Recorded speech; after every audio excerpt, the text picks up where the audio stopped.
People coming home from basketball games and football games. Fighting, and after the bars close. It's ridiculous. And so, you count 5 kids at one rave, and that's all this hype pointed at the raves when you have accidents every day, people being drunk. Libertarianism is part of both the other major parties. There is a libertarian wing of the Democratic Party and a libertarian wing of the Republican Party, and those are the live and let live liberals, the live and let live conservatives, the people that basically think that their liberalism and their conservatism is a matter of personal choice, and you shouldn't try to make a bunch of big government programs and laws and regulations enforced by police to try to make everyone else be more conservative or more liberal, whether it's on an economic or a social level. Right, right. I think he sees that my ideas are going to be something different and beneficial to the district, which is what's good. And we have about 550 elected and appointed libertarians right now in the United States. I'm one of them. You're one of them? Exactly. Yep, and we've had several of them on the show. Several of them have been mayors and city council people and librarians, people that really affect their community have been on the show. Commission. Right. Yes, and exactly. the thing that's really great about the cities, and cities in general, it's the smallest level of government. It's the level of government that we make the biggest difference. It's the level of government that we actually can get their ear, and they will listen. If you call your congressman, the chances of you being able to talk to him are pretty nil. The same goes with county commissioners.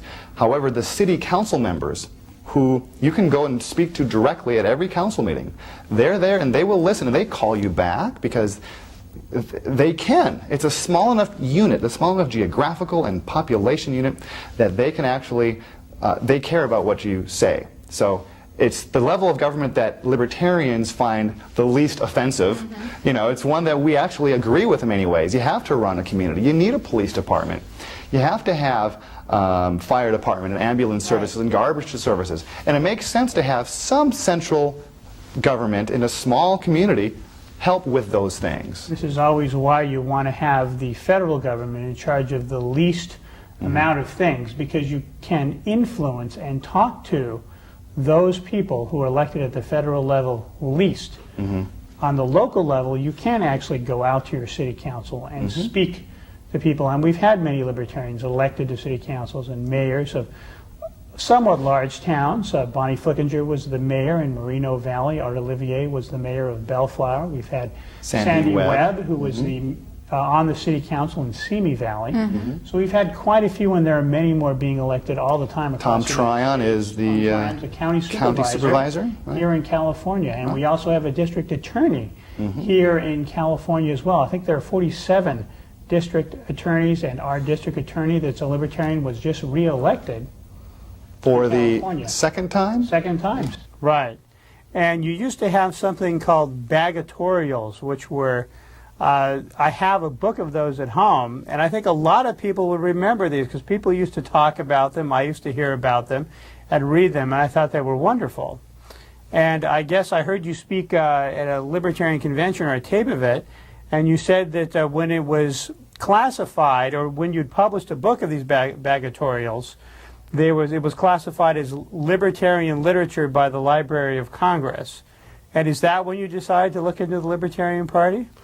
Well, I think I'd always been a libertarian.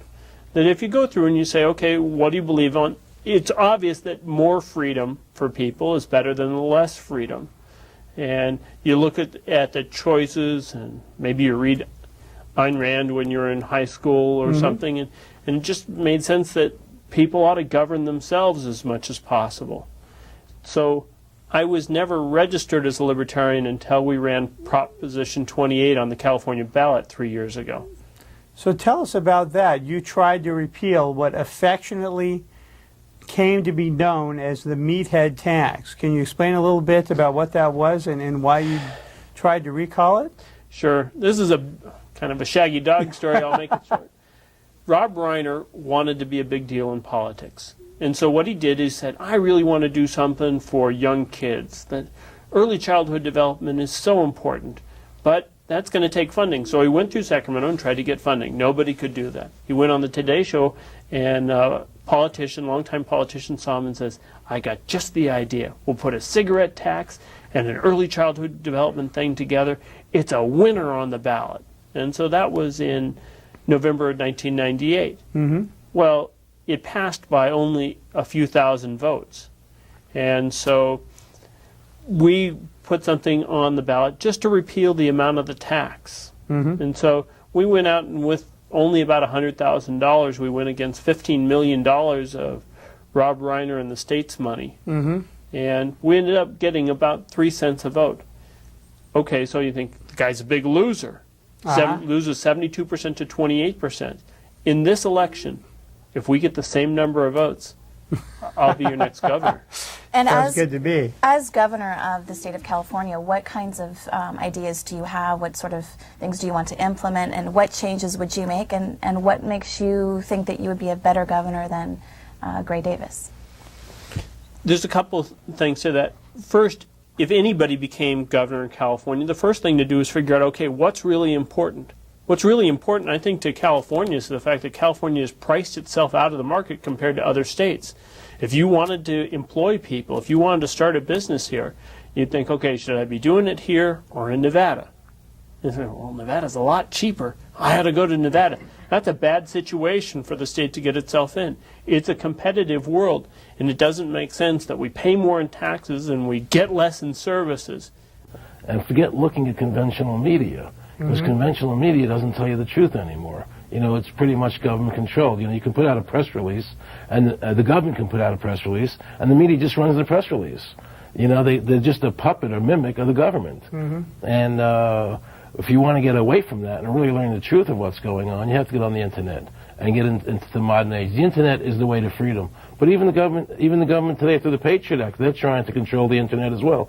They don't want people being free to talk to each other and let each other know what's going on. It's really, we're in a very, very close to totalitarianism. I often give this analogy. Imagine you go out and you buy this beautiful Ferrari, convertible, and it's a beautiful day out, and you're driving this car and the music's playing and it feels really good, and you're bopping along the road and you're going up this mountain road, and you're driving a long time and you get tired. And all of a sudden you start falling asleep and you're not paying much attention anymore. And the car starts going over the edge of the cliff, you know? And if you don't wake up real soon and turn the car back to where you're supposed to be, to where you came from, you're going to go over the cliff. And that's America. America's about to go over the cliff like that Ferrari is. You know, because America was the greatest country in the world. You know, we had freedom here. You could have your own individuality. You could be the person you wanted to be, without interference. And now we're going over the cliff, and the government's controlling our life, and we better turn the car back to the right. I don't mean the right politically. I mean, just turn the car back to the proper side of the road. And I've been a judge now for 19, almost 20 years in Orange County. I've seen it in my own courtroom. We're just churning low-level nonviolent drug offenders through the system. We're breaking up families. We're causing thousands of children in our society to go around without a father. That means they go on to welfare. That basically means that they end up following the footsteps of their parents and ending up in crime and in jail too.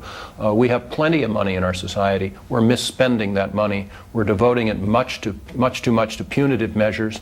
And when it comes down to it, it flat out doesn't work.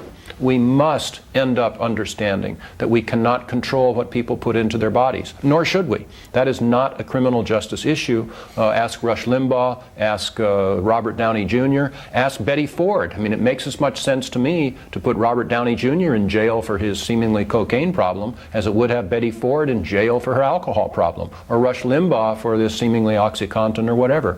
That's something that is a medical issue. Bring people closer to medical doctors that can help them instead of making them criminals and pushing them farther away and making them burglarize our house or prostitute themselves or consort with criminals, etc.